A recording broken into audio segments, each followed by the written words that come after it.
In this video, I'm going to explain 5 simple ways to be a better leader. Hi folks, I'm Vin. I use they, them, theirs pronouns. I am a 31-year-old full-time fundraiser and part-time YouTuber. And this is the Venn diagram, which is dedicated to the intersection of my life experiences. I cover self-development personally and professionally, book deep dives, and just generally vlogging my life. So this video is about the book called The 21 Irrefutable Laws of Leadership by John C. Maxwell. But don't worry, I'm only going to cover 5. Whether or not you are a leader right now, it is so key to know what to look for in a leader. And you're probably a leader in some capacity that you don't even consider, be it with your friends, your family, your coworkers, or whatever kind of team that you might be on. So before I get into it, would you be willing to hit that subscribe button right there? That's the one. Let's get on with it, yeah? The first law is the law of priorities. This one's pretty obvious. To excel as a leader, you have to know how to prioritize. And so here are 3 simple questions to help you prioritize even better than you currently do. Question number 1 is, what is required of you? So what is it that you actually need to do? Let's say you're trying to get more fit for this next year, or you're looking for a job, or you're trying to improve as a communicator. What does achieving these 3 things actually require you to do? Question number 2 is, what gives the greatest return? For fitness, what is the thing that is going to get you closest to your goals? Is it a fitness class that you pay for in person? Is it an outdoor workout? Is it group accountability? Or maybe a gym buddy? Think really hard and intentionally. If you're looking for a job, are you tailoring your resume for each posting? Are you asking mentors and friends for feedback? Are you practicing your questions in your free time so that you can be ready once you get an interview? If you're trying to improve as a communicator, are you trying to be an active listener? Are you practicing enunciating words? Are you recording yourself for volumes or maybe gaps in your speech and filler words? Question number 3 is, what brings the greatest reward? Of the many approaches you could take in any of these circumstances, which one will make you feel the most accomplished? Which one moves you towards your goal in a satisfying way? List the things that you are doing that don't fit solidly into one of those questions. Eliminate those things that don't fill your needs and aren't your priority, or delegate them.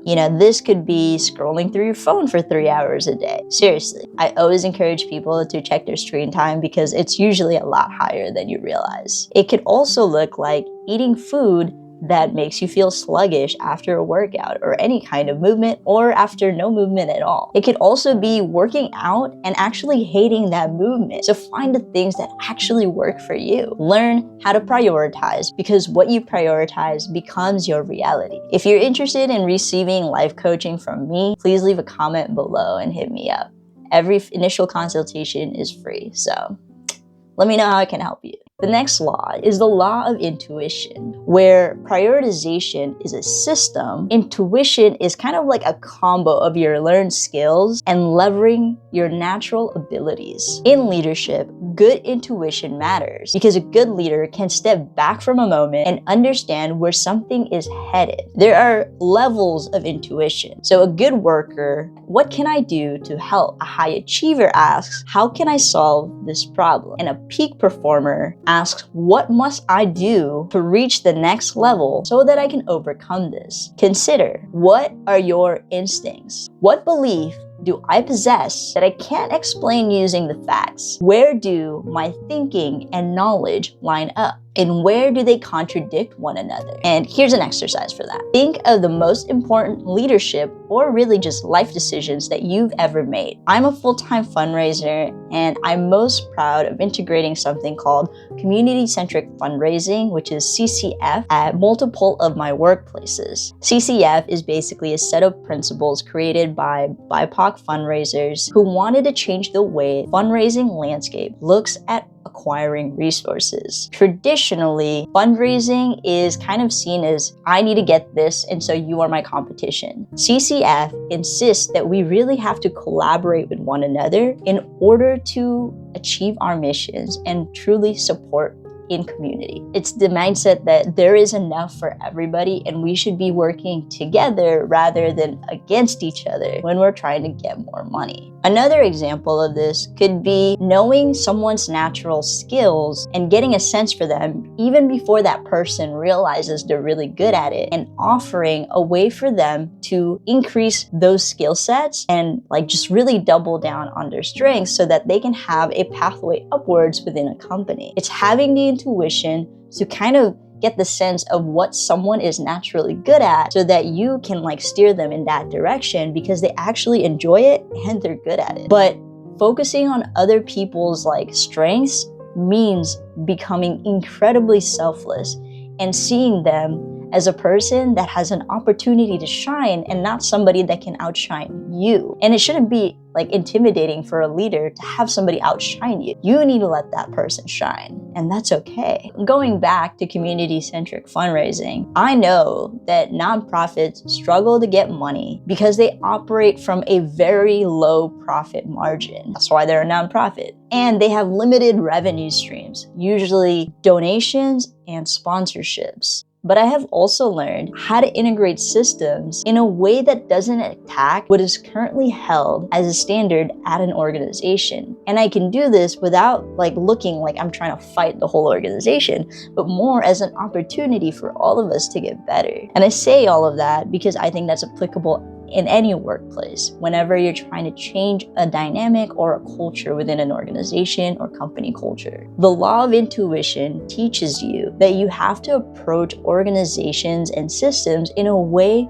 that is amenable to their current way of being. You have to know how to phrase things to a team and how to make these changes feel accessible and possible rather than daunting and impossible. Next is the law of addition and empowerment. And I combine those two laws into one because they're very similar. The law of addition is about this quote: "Your best place in the organization is where you can best serve people." How can you add value to yourself, your team, and your organization? It can be as simple as keeping in mind opportunities, events, and projects that you know certain friends or colleagues could benefit from. What do you have to give to others? Is it skills? Is it opportunities through networks? Is it insight and perspective? Here's a quick exercise. Well, let's see how quick it is. List the most important people in your life, personal and professional. Write down what that person values the most. How actively and intentionally do you support that person in that area? And rank yourself from 1 to 10. Speaking selfishly for me, because I'm learning about YouTube and the creator side of things, support for me would look like,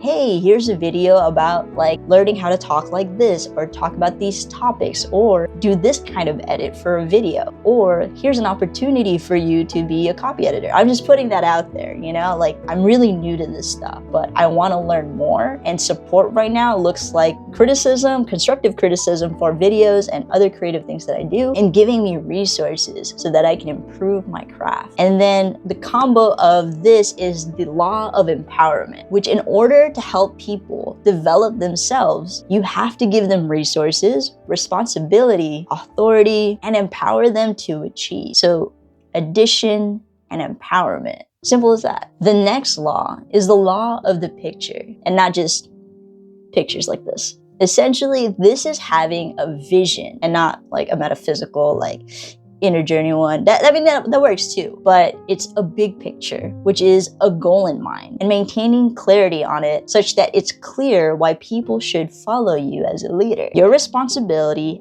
as a leader is to steward the vision, be a dreamer, and bridge the gap between your vision and the followers that you acquire. So be a model of that vision. So the better your actions are toward that picture, the better your followers' actions will be as well. People do what people see. From cutting corners to actually excelling at a task, everything in between that goes on in an office. Make a list of your core values. Think of your actions in the last month. What incidents stand out as inconsistent with your values? Ask someone to observe and record inconsistencies between your values and your behavior. And if you are a leader leading a team, what are 3 to 5 things you wish your team members did better than they do now? And how can you support them in those efforts? The law of influence. Here's a note from the book that I really enjoyed. Leadership is about influencing other people. Management focuses on maintaining systems and processes. So you really don't have to have